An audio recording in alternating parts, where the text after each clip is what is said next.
Hey guys, we're moving right along with our Photoshop orientation, so let's get started.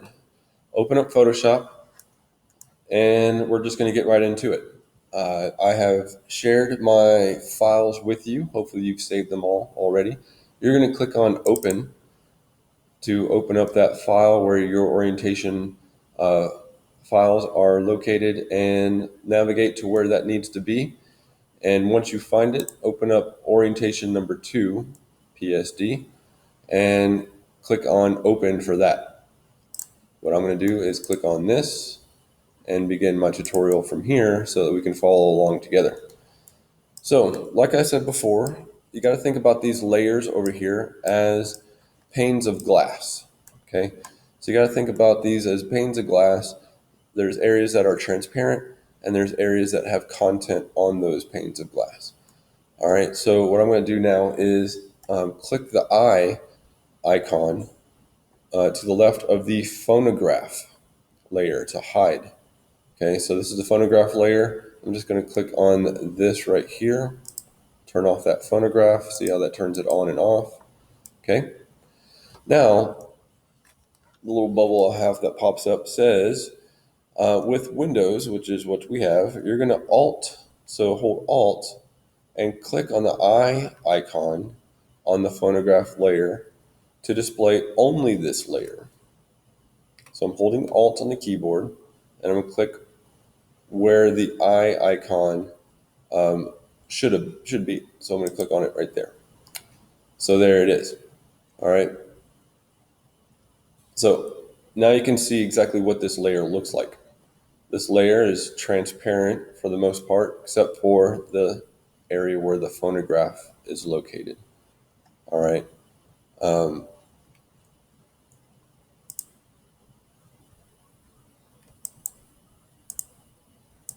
So if I Alt back and forth, you can see I can toggle between those two.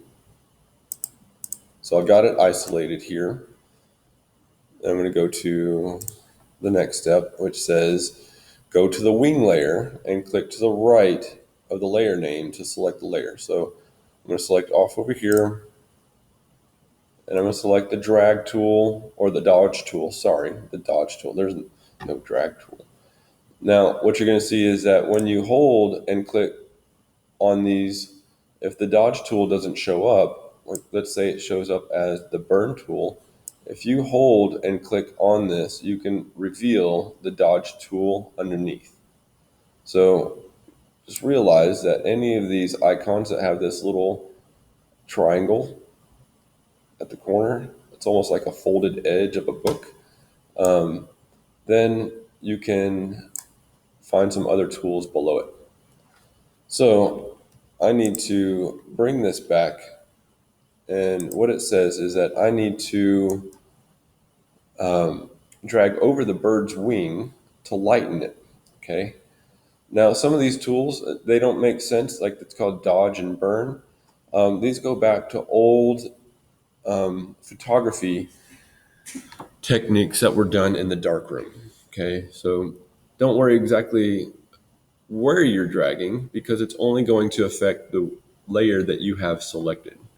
Okay, so I'm going to drag on this. You can see that it's lightening up just a little bit. So click and drag over that bird's wing to kind of brighten it up.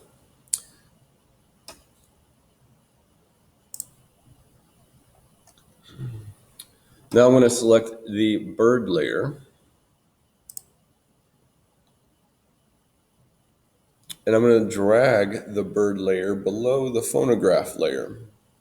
And when you release, you will release when you see a blue line there. Okay, and you're going to notice that the bird's beak changes position according to the layer on, how it's organized in the layers panel. So I'll drag it. I saw the blue line. I dropped it. Now I can see the bird's beak is now behind it. So I can go back in front, and now it's behind it like that. So I'm going to go to my next step, and I'm going to drag it back above this and release. Okay, so you can kind of see how those layers work, how you're kind of positioning them to be one in front of the other.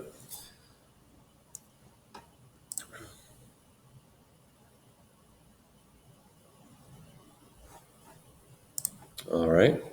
Now I'm going to choose the Move tool here. I'm going to select the Move tool. You should be familiar with this tool by now. I'm going to make sure that Auto Select is checked up here.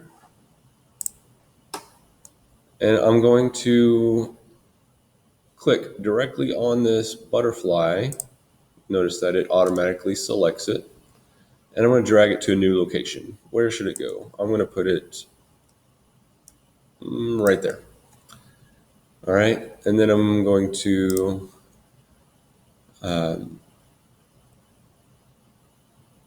you can check almost everything that you can auto select, you can move. Okay, the wing is by itself.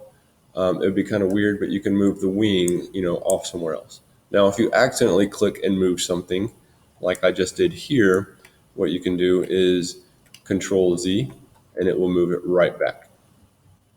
Okay. Another option for you to do, let's say I move something and oh no, that bird just lost its wing. Poor hummingbird. I'm going to go to Edit and Undo Move right here. All right, so simple enough. Just did a little bit of changes on this particular file. What I'm going to do is create a new layer with the button right here. Hover over it. It says Create New Layer. And I'm going to create it at the very bottom of the Layers panel. So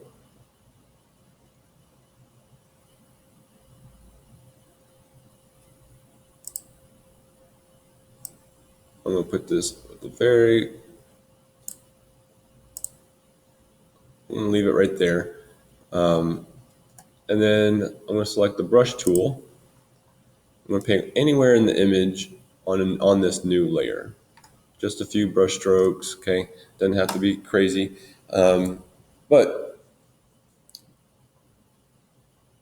here's what let's say, oh my goodness, I made some huge mistakes all over this layer, right? Which happens.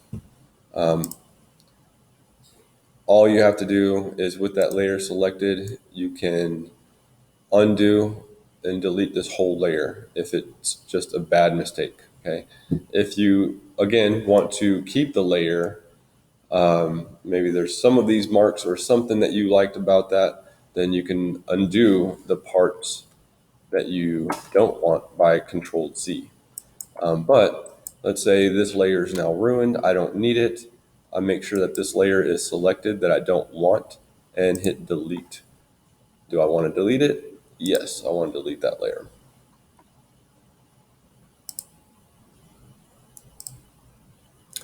And that is pretty much it. So all we've done here really is just played around with layers, moved an object, basically moved the content on one of the layers over,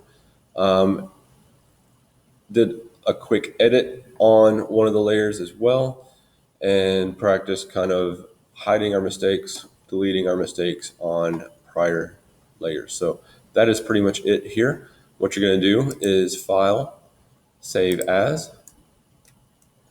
We're going to change the file type to JPEG. Once that is done, then select this and change it to orientation _2. Don't click on this. Just leave it as that. And then I'm going to hit save. Maximize, yes. Click OK. And you should have a orientation to JPEG saved in your file now. And that'll be the one that you share with me. And I'll see you for number 3.